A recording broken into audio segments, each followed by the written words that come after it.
بك أستجير بك أستجير ومن يجير. السلام عليكم ورحمة الله وبركاته. بسم الله الرحمن الرحيم. الحمد لله رب العالمين والصلاة والسلام على سيدنا محمد وعلى آله وصحبه أجمعين. أما بعد. கண்ணியத்திற்குரிய அல்லாஹ்வின் அடியார்களே, அல்லாஹ் ரப்புல் ஆலமீன் யாருக்கு இல்முடைய விளக்கத்தை தருவான் தெரியுமா? மை யுரீதில்லாஹ பிஹி கைரன் யுஃபக்கிஹு ஃபித்தீன். ரசூலுல்லாஹி ஸல்லல்லாஹு அலைஹி வஸல்லம் சொன்னார்கள், யாருக்கு அல்லாஹ் நலவை நாடுகிறானோ அவர்களுக்கு மார்க்க தெளிவை தருகின்றான் என்று ரசூலுல்லாஹி ஸல்லல்லாஹு அலைஹி வஸல்லம் சொல்லி காட்டினார்கள். இன்று இந்த குறுகிய நேரத்தில் நாம் பார்க்கவிருக்கக்கூடிய தலைப்பு மிக முக்கியமானது. அல்லாஹ்வுடைய அருட்கொடைகள். அல்லாஹ்வுடைய அருட்கொடை என்று எதை நாம் சொல்லுவது? நாம் விடக்கூடிய மூச்சு, நாம் பார்க்கக்கூடிய பார்வை, நமக்கு அல்லாஹ் கொடுத்திருக்கக்கூடிய நிஅமத்துகளை எப்படி எண்ணி பார்ப்பது? நாம் பேசக்கூடிய ஒவ்வொரு வார்த்தைகளும், நாம் பார்க்கக்கூடிய ஒவ்வொரு விஷயங்களும், நம்முடைய செயல்கள் அனைத்தும், நமக்கு கிடைக்கக்கூடிய அனைத்தும் அல்லாஹ் கொடுத்த அருட்கொடை. நாம் அனுபவிக்கக்கூடிய எல்லா விஷயங்களும், மூச்சை உட்பட எல்லா விஷயங்களும் அல்லாஹுடைய அருட்கொடை தான். கண்ணியத்திற்குரியவர்களே, அல்லாஹுடைய அருட்கொடை என்று நாம் பேச தொடங்கிவிட்டால் நாம் எண்ணி முடிக்கவே முடியாது. அல்லாஹ் அவ்வளவு அருட்கொடைகளை செய்திருக்கிறான், அவ்வளவு ரஹ்மத்துகளை பொழிந்திருக்கிறான். அல்லாஹ் குர்ஆனில் சொல்லும் பொழுது, வஇன் தஉது நிஅமத்தல்லாஹி லா துஹ்ஸூஹா, அல்லாஹ் சொல்கின்றான், அல்லாஹுடைய நிஅமத்துகளை நீங்கள் என்ன தொடங்கிவிட்டீர்கள் என்றால் அதனை முடித்து விட முடியாது என்பதாக அல்லாஹ் கூறுகின்றான். அல்லாஹ் அவ்வளவு நிஅமத்துகளையும் அவ்வளவு ரஹ்மத்துகளையும் நம் மீது பொழிந்துள்ளான். அந்த வசனத்தின் தொடர்ச்சியில் அல்லாஹ் மிக முக்கியமான ஆபத்தான ஒரு செயலை சுட்டி காட்டுகின்றான். இன்னல் இன்சான லலூமுன் கஃபார். மனிதன் எப்படி தெரியுமா இருக்கின்றான்? நிராகரிக்கக்கூடியவனாக, அநியாயம் செய்யக்கூடியவனாக இருக்கின்றான் என்று அல்லாஹ் குறிப்பிட்டு காட்டுகின்றான். அல்லாஹ் எத்தனையோ நிஅமத்துகளை நமக்கு கொடுத்திருந்தும் நாம் அதை மறுக்கின்றோம். இது என்னுடைய சம்பாத்தியத்தில் ஆனது என்று சொல்கின்றோம், இது என்னுடைய அறிவால் ஆனது என்று சொல்கின்றோம். கண்ணியத்திற்குரியவர்களே, எது நம்முடைய அறிவால் ஆனது? எல்லாம் அல்லாஹுடைய அருட்கொடைகள் தான். எதையும் நம்மால் செய்துவிட முடியாது அல்லாஹுடைய உதவியின்றி. அப்படிப்பட்ட எல்லா விஷயங்களும் அல்லாஹுடைய அருட்கொடை தான்.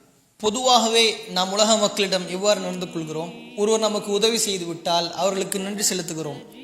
ஆனால் நம்மை படைத்து பரிபாலித்து கொண்டிருக்கக்கூடிய அல்லாஹ் நமக்கு எவ்வளவு நிஅமத்துகளை கொடுத்திருக்கின்றான் என்பதை சிந்தித்து ஏன் நாம் நன்றி செலுத்தவில்லை என்பதை யோசித்து பாருங்கள். ஒருமுறை இமாம் ஹசன் அல் பஸ்ரி ரஹிமஹுல்லாஹ் அவர்களிடம் ஒரு மனிதர் வருகிறார். இமாம் அவர்களே, அல்லாஹ் எனக்கு சோதனையை தந்திருக்கிறான், இந்த நிலையிலும் நான் நன்றி செலுத்த வேண்டுமா என்று கேட்டபொழுது இமாம் அவர்கள் சொன்னார்கள், அல்லாஹ் உன்னை சோதிக்கவில்லை என்றால் எப்படி அல்லாஹுடைய அன்பை நீங்கள் புரிந்து கொள்ள முடியும்? எப்படி அல்லாஹுடைய ரஹ்மத்தை புரிந்து கொள்ள முடியும் என்பதாக. அல்லாஹ் மனிதனை சோதிப்பது துன்புறுத்துவதற்காக அல்ல, அல்லாஹுடைய நேசத்தை புரிய வைக்க வேண்டும் என்பதற்காக. அல்லாஹ் எந்த ஒரு படைப்பிற்கும் அநீதம் செய்ய மாட்டான், அநீதம் செய்வதை அவன் தடை விதித்துக் கொண்டான். அப்படிப்பட்ட அந்த ரஹ்மானுடைய அன்பை நாம் எவ்வாறு புரிந்து கொள்வது? கண்ணியத்திற்குரியவர்களே, அல்லாஹ் ரப்புல் ஆலமீன் குர்ஆனில் சொல்லும் பொழுது, யா அய்யுஹன் நாஸ் உதுக்ரு நிஅமத்தல்லாஹி அலைக்கும், மக்களே, உங்கள் மீது அல்லாஹ் செய்திருக்கக்கூடிய அந்த பாக்கியங்களை எண்ணி பாருங்கள், சிந்தித்து பாருங்கள் என்பதாக. ஹல் மின் ஹாலிகின் கைருல்லாஹ், அல்லாஹ்வை தவிர வேறு படைப்பாளன் உண்டா? யர்ஸுகுகும் மினஸ் ஸமாஇ வல் அர்த், அல்லாஹ் வானத்திலிருந்தும் பூமியிலிருந்தும் உங்களுக்கு ரிஸ்கை தந்து கொண்டிருக்கிறான். லா இலாஹ இல்லாஹு, வணங்குவதற்கு தகுதியானவன் அல்லாஹ்வை தவிர வேறு யாரும் இல்லை. ஃபஅன்னா தூஃபகுன், அவ்வாறு இருக்க அல்லாஹ்விடமிருந்து நீங்கள் எப்படி திருப்பப்படுகிறீர்கள் என்பதாக அல்லாஹ் ரப்புல் ஆலமீன் குர்ஆனில் கூறுகின்றான். அல்லாஹ் கொடுத்த இன்னொரு மிக முக்கியமான சிறப்பு எது தெரியுமா? அர் ரிஸ்க். அல்லாஹ் கொடுத்த எல்லாம் ரிஸ்க் தான். உணவு மட்டும் இல்லை, உடை மட்டும் இல்லை, அல்லாஹ் நம் மீது பொழிந்திருக்கக்கூடிய எல்லா ரஹ்மத்துகளும் ரிஸ்க் தான். அல்லாஹ் ரப்புல் ஆலமீன் குர்ஆனில் இதை பற்றி சொல்லும் பொழுது, யா அய்யுஹல்லதீன ஆமனு குலூ மின் தய்யிபாத்தி மா ரஸக்னாகும், ஈமான் கொண்டவர்களே, நாம் உங்களுக்கு அளித்ததிலிருந்து தூய்மையானவற்றை உண்ணுங்கள். வஷ்குரு லில்லாஹி இன் குன்தும் ஈயாஹு தஅபுதூன், அல்லாஹ் சொல்கின்றான், நீங்கள் அல்லாஹ்வையே வணங்குபவர்களாக இருப்பீர்களாயின் நீங்கள் அல்லாஹ்விற்கு நன்றி செலுத்துங்கள் என்பதாக அல்லாஹ் ரப்புல் ஆலமீன் நமக்கு நினைவூட்டுகிறான். நாம் யோசித்து பார்க்க வேண்டும், அல்லாஹ் ரப்புல் ஆலமீன் எவ்வளவு நிஅமத்துகளை நமக்கு கொடுத்திருக்கின்றான். உண்ண உணவு, இருக்கு இடம் போன்ற எல்லா விஷயங்களையும் செய்து கொடுத்திருக்கிறான். ஆனால் நபி ஸல்லல்லாஹு அலைஹி வஸல்லம் அவருடைய நிலையும் சஹாபாக்களுடைய நிலையும் யோசித்து பாருங்கள். எப்படிப்பட்ட நிலையில் வாழ்ந்திருந்தாலும் அல்லாஹ்விற்கு நன்றி செலுத்திக் கொண்டிருந்தார்கள் என்பதை. ஒருமுறை ரசூலுல்லாஹி ஸல்லல்லாஹு அலைஹி வஸல்லம் அவர்கள் ஒரு தெருவீதியாக பசியின் காரணமாக நடந்து கொண்டு வருகிறார்கள். வீட்டில் உண்பதற்கு உணவில்லை. சஹாபாக்கள் உமர் ரலியல்லாஹு அன்ஹு, அபூபக்கர் சித்தீக் ரலியல்லாஹு அன்ஹு அவர்களும் ஒரு புறத்தில் இருந்து வருகிறார்கள். பார்த்து கேட்டவுடன் என்ன விஷயம் என்பதாக கேட்டவுடன் ரசூல் ஸல்லல்லாஹு அலைஹி வஸல்லம் அவர்களிடம் சொல்கிறார்கள், யா ரசூலல்லாஹ், நாங்களும் இந்த நிலையில்தான் வருகிறோம், எங்களுக்கும் அதே தேவைதான் என்பதாக சொன்னார்கள். ரசூல் ஸல்லல்லாஹு அலைஹி வஸல்லம் அவர்களோடு சஹாபாக்களும் ஒரு நபித்தோழருடைய வீட்டுக்கு செல்கிறார்கள். நபி ஸல்லல்லாஹு அலைஹி வஸல்லம் அவர்களையும் அந்த தோழர்களையும் பார்த்தவுடன் அந்த சஹாபி விருந்திற்கு அழைத்தார்கள். விருந்திற்கு ரசூல் ஸல்லல்லாஹு அலைஹி வஸல்லம் உட்கார்ந்த பொழுது அந்த விருந்தில் என்ன இருந்தது தெரியுமா? பேரித்த பழங்களும் கொஞ்சம் ஆடுகளும். நபி ஸல்லல்லாஹு அலைஹி வஸல்லம் அவருடைய காலத்தில் ஆடுவெல்லாம் சர்வ சாதாரணமாக கிடைக்கும். ஆனால் அப்படிப்பட்ட நிலையும் நாம் யோசித்து பார்க்க வேண்டும். நபி ஸல்லல்லாஹு அலைஹி வஸல்லம் அவர்களுக்கும் தோழர்களுக்கும் இந்த கண்ணிய உபச்சாரம் செய்துவிட்டதற்கு பிறகு ரசூல் ஸல்லல்லாஹு அலைஹி வஸல்லம் சொன்னார்கள், லா துஸ்அலுன்ன, இந்த நிஅமத்திற்காக கூட நாளை மறுமையில் நாம் விசாரிக்கப்படுவோம் என்று சொன்னார்கள் ஸல்லல்லாஹு அலைஹி வஸல்லம்.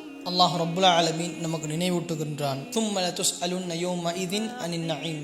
ஒரு நாள் வரும், அந்த நிலையில் நமக்கு கொடுக்கப்பட்டிருக்கக்கூடிய நிஅமத்துகளை பற்றி அல்லாஹ் விசாரித்தே தீருவான். இந்த நன்றியை பற்றியான ஒரு தாக்கத்திற்குரிய ஒரு நிகழ்வு. ரசூலுல்லாஹி ஸல்லல்லாஹு அலைஹி வஸல்லம் அவர்கள் முன்பின் பாவம் மன்னிக்கப்பட்ட ஒரு நபி.